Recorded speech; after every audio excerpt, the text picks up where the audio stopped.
Have a look at this quote. This is part of an award from someone to someone in 1990. During the last few years, dramatic changes have taken place in the relationship between the East and the West of Europe. Confrontation has been replaced by negotiations. Old European nations have been allowed to regain their freedom. The arms race is slowing down, and we see a definite and active process in the direction of arms control and disarmament. In other words, the ending of the arms race. These historic changes spring from several factors, but in 1990, the Nobel Committee would like to give someone the honour of something. So have a think about who is being honoured with what. This is our final content lesson on the Cold War. So if you've been with us all the way through, thank you for listening to me droning on from 1941 up to 1991. This lesson we're going to be looking at the end of the Cold War with the collapse of the Soviet Union, or the USSR, one of the two superpowers that started the entire Cold War in the first place. Over the last few lessons, we've been looking at Gorbachev's reform since he came to power in 1985. Firstly, with glasnost and perestroika, so opening up the Soviet Union with some democracy and some free speech, and introducing some capitalism, so private businesses being allowed to be run for profit.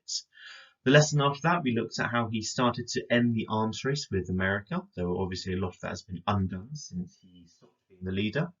And we've also looked at his Sinatra doctrine and how the Soviet Union relaxed its grip on Eastern Europe.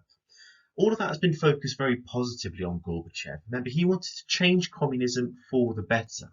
But the problem is, for many people in the Soviet Union, that did not go far enough.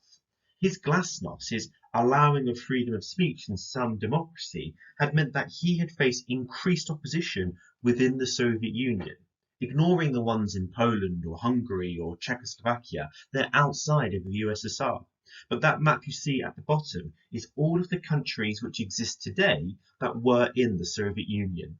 Many of these nationalities, like Estonians or Latvians or Lithuanians in particular, what we would call the Baltic states, they wanted to rule themselves. They had ruled themselves for varying periods over the last few hundred years. The Baltic countries in particular had been taken over in the 1800s, maybe the early 1900s. The Sinatra doctrine didn't seem to apply to them. In Poland or in Hungary, if you wanted to do something, the Sinatra doctrine said you could do it your way. That did not apply to someone in Latvia or Ukraine or Azerbaijan. So for those people, Gorbachev was a hypocrite. He was relaxing Soviet control over its satellite states in Eastern Europe, but he had no intention of doing it to any great extent within the Soviet Union.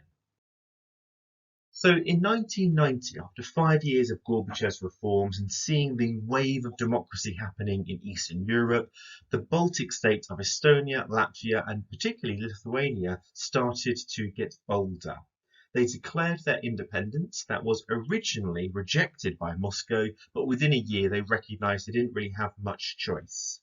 This then led to further demands for independence within the Soviet Union, so places like Belarus or Ukraine started to get stronger calls for independence. They're not quite on the same level, and this led to justified fears within the Communist Party that the Soviet Union would completely disintegrate or break up and fall apart. While this was going on, Gorbachev's popularity in the West was increasing. That quote from the start of the lesson is the reason why he was awarded the Nobel Peace Prize in 1990. We've talked about the Nobel Prize in previous courses. These are recognitions of the most amazing people in that year in disciplines such as medicine or physics, or the Peace Prize. You'll notice that it's just awarded to Mikhail Gorbachev. It's not awarded to Reagan or Bush Sr., the president, while he was the leader.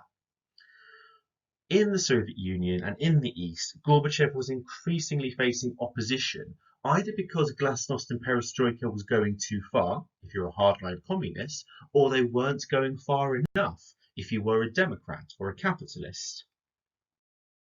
Last lesson we looked at the fall of the Berlin Wall and we saw the reunification of Germany, which in turn led to the dissolution or the ending of the Warsaw Pact. Its main reason of creation in 1955 had been because West Germany had joined NATO, and Khrushchev had been terrified that Germany might be brought back together under a capitalist and democratic government.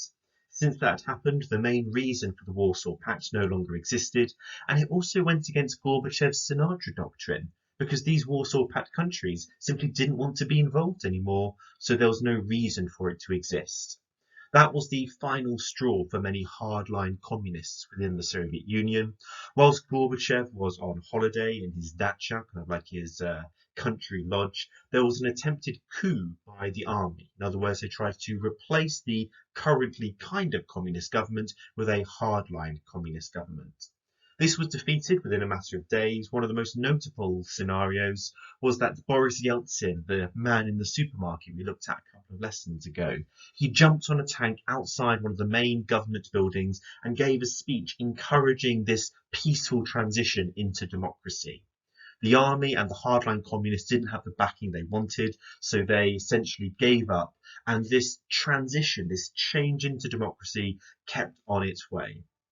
So Gorbachev was technically still the leader of the Soviet Union, but he'd clearly lost his influence. So he resigned, in fact, on Christmas Day again, and the next day the Soviet Union was formally dissolved. Instead, the Soviet Union turned into something known as the Commonwealth of Independent States, or CIS. It's worth comparing it to the British Commonwealth, which was formed after the collapse of the British Empire after World War II. So countries which used to be directly controlled by Britain, such as South Africa or India or Australia and many, many others, are now in the British Commonwealth by choice. So it's a recognition of the shared history where they either willingly or unwillingly listened to Britain for many decades or many centuries, and they promote ties with Britain and themselves. So there's economic ties and there's cultural ties, such as the Commonwealth Games, which is kind of like a mini Olympics for countries which used to be controlled by Britain, which sounds a little bit strange when you think of it. In any case, the Commonwealth of Independent States is similar. So Russia is its main member. Russia's official name, by the way, is actually the Russian Federation. And countries such as Kazakhstan or Ukraine or Belarus are associated with Russia but no longer have to listen to it for any particular reason. Whether they choose to listen to it is a separate matter. You'll notice that those countries at the top, such as Latvia, Estonia and Lithuania, are not coloured in the same shade because they did not join the CIS. They refused to be associated with Russia in this way. Boris Yeltsin, the man on the tank, the man in the supermarket, gained enough popularity over the last few years to become the first president of the Russian Federation from 1991 to 1999. He was followed, in fact, by the current president of Russia, Vladimir Putin. He hasn't been president for all of its time since 1999. There was one man in between, but it looks like Putin is well on his way to becoming president until at least the 2030s. So that will be interesting. Anyway, we need to wrap up why the Soviet Union collapsed. So read over all of your notes from the past few lessons. Don't always take more than 5 or 10 minutes on that. But start with Gorbachev becoming the leader, perestroika, glasnost, the arms race, and the Sinatra doctrine. Create a flowchart to show how the Soviet Union fell apart. So I'll give you an idea of the sorts of things that might be involved there. So you've got Gorbachev coming to power, and then you've got the collapse of the Soviet Union.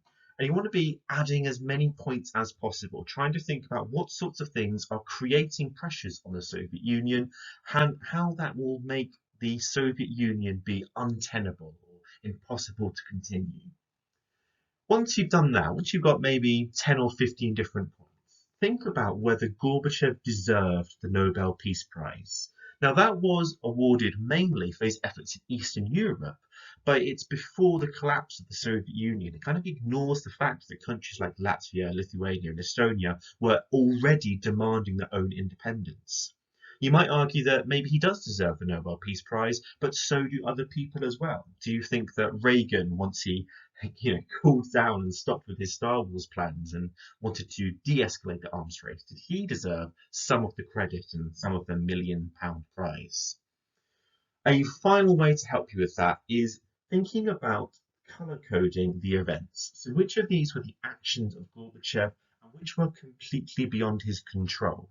We've said time and time again that Gorbachev wanted to change communism, but he wanted to keep it. He's very much like Nagy in Hungary or Dubček in Czechoslovakia. Gorbachev is still alive today, and nowadays he is a Democrat. He now looks on his period as a moment of foolishness when he realizes that communism could not survive in 1990 or 1991. But does your appraisal of him, does your opinion of him change? Because while he was doing this, he was still a communist, albeit a different type of communist. And again, it's the kind of question where I don't think there is a clear, straight answer to this. So, thank you for over 20 episodes of these videos. It's been a very long time, especially if you've been listening to these during this hectic period of lockdown.